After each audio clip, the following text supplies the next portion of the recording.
Today we're going to continue the campaign of Raiders of the North Sea, and we're going to teach you how to beat Track the Brigands, here today on Legendary Tactics. Track the Brigands is mission number 5 in the campaign, and it's kind of interesting, I guess, in that the treasury is ransacked and we have to get the gold back, and essentially just attacking the monasteries, really, and because the game's going to be triggered, so the end of the game is going to be triggered a little bit sooner, as we don't need to progress any further than the monasteries. So speed is kind of the essence here, and so I figured that one of the best things would be to make sure that we keep the Shield Maiden and the Armorer. These are two that are specifically introduced for this mission. So we're going to make sure that we get those two on board as soon as possible. I think you have to roll with the scenario a little bit and make sure that you're making use of the characters that are provided in each chapter of the campaign. And then that way you know that they're optimized for that specific mission. And so that's my basic plan, is to get up the biggest crew I can as fast as I can, and take out those monasteries and go for the gold there, and literally and figuratively, but also for the victory points as well, and essentially do a very quick, as quick as possible. We want to get a win going here, and so it's a bit of a race of provisions and getting crewmates up and running. As a scenario, I didn't find this one as interesting as ones as say the fill the treasury or whatever. It's this one was a little bit I don't know. It was I guess speed. It was a speed mission. So as such, it's fine. It's not bad, but I didn't find this one particularly compelling, to be honest. It's just a matter of racking up as many crewmates and provisions as quickly as possible, and just kind of following the kind of the process, coins and crew and provisions, and just keep focusing on that. And I've made sure to add the 2 crew members that I wanted, that are specific to the scenario, so we'll have one of each.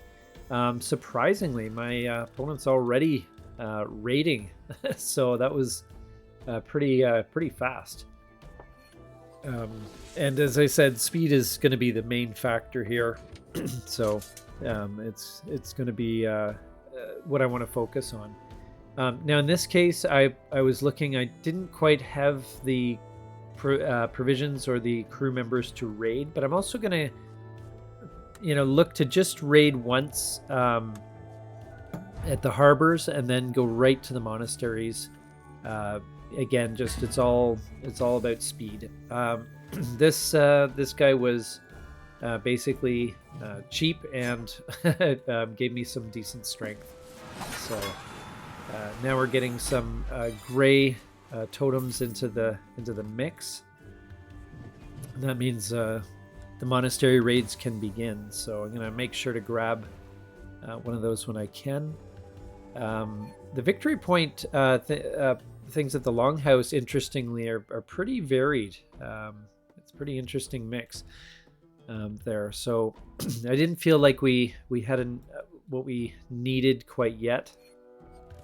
So we're going to add another crew member, and picking the ones that out of the ones that were there, I figured the scout would be the best, because again, 1 provision less for attacking monastery in this mission, I figured that is going to be very valuable, because provisions are usually what hold people back from raiding, turn after turn.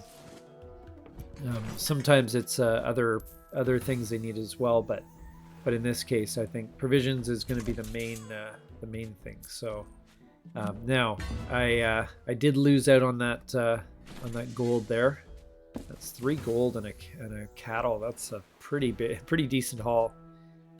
So with my 3 crewmates now, I'm going to have to look to... I figured I was going to miss out if I didn't do something soon, but I didn't have enough provisions, and I did not want to take a Valkyrie hit at this point, so there really wasn't an option quite yet. I needed more provisions, and so I needed to figure that out. So I'm going to just take my provision now and use this to this opportunity to... I was trying to debate between the gatehouse and the barracks here, but I believe I took the barracks in this case because I'm looking to build up that crew as big as I possibly can. Oh no, actually, sorry, I went with the gatehouse. Sorry, just adding more options, and I picked up another scout. I got 2 other scouts in my hiring pool, if you will, and that's that could be really an interesting way to cut down on my necessary provisions. And the scouts have some combat strength as well, so we're up to 8 combat strength, which is not amazing in terms of scoring a lot of points at the monastery level, but I need to start looking at that. So I'm just gonna go right to the to start attacking in the second row here, and get a couple victory points. It's fine. I'll take it. Gives me a tie for first. But yeah, nothing too too dramatic there. I don't think. Again, I think sometimes with this type of scenario, you can rush it to the end, and you don't need to build up your armor or anything like that. You can, generally speaking, just even if you settle for a lower victory point total, at least you can you can rush it because you're rushing it to the end. You don't have to be perfect.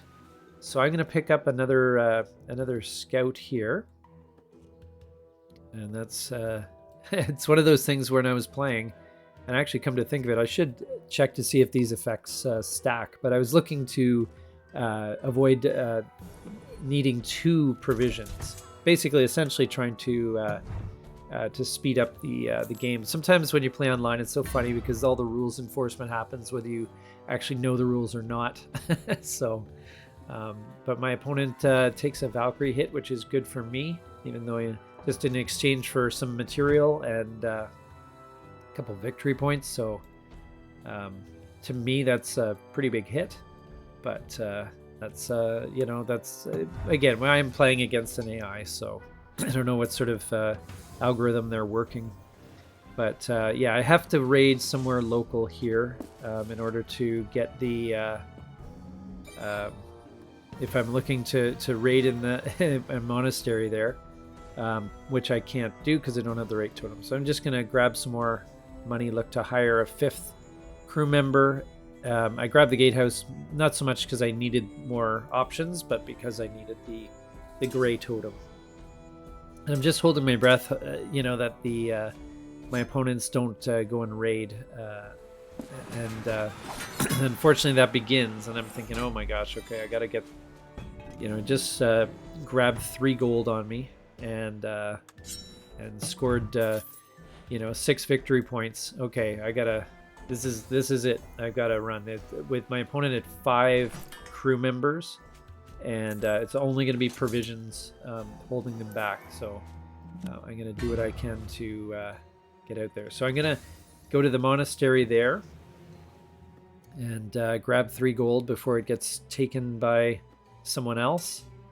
And again, not totally focused on the victory point total. If I have time, I'll add a 5th crew member and hopefully boost my victory points with a lucky roll. But at this point, it's all about speed because the monasteries are already being taken, and so we just need to make sure that we're the first there. And it's still a pretty tight game, with blue now raiding again and grabbing a couple more gold. Obviously that's going to be a problem. Now, victory point wise, another 6, so that's I can see who's my main opponent is going to be, but Yeah, we're already running out of targets. So here I wasn't actually sure how well I was going to be able to do here. So I'm just going to attack the monastery here, grab a couple gold. Let's hope for the best roll in terms of, I have to roll a 12 to get the big victory point total there, but I'll take that to edge out at 16. We're already at the last round. So as you can see, speed is everything. And now I'm just looking to max out victory points. And oddly, red is hiring and building up armor. It seems a little bit late for that. But we'll see what Thorir does, because this is really going to be the game changer. And Thorir grabs provisions. I thought that might have been a bit weird. I don't actually, you know what? I don't think he had enough cattle to use the longhouse, so I will. I'm going to use that, and just for a couple coins and some iron, I'm going to grab a few victory points here, and I'll just take some gold here for whatever victory points that's worth. So just to help out the cause. We'll see what the final total is. We've won the scenario, but look at that. That 1 gold was enough to push me over the edge with the win. So it's a pretty tight scenario, but just as I said, focus on speed, and if you are savvy, you should come out ahead. So anyway, I hope you got some value out of this little walkthrough and are enjoying the campaign scenarios. Thank you so much for watching, and we'll see you here next time on Legendary Tactics.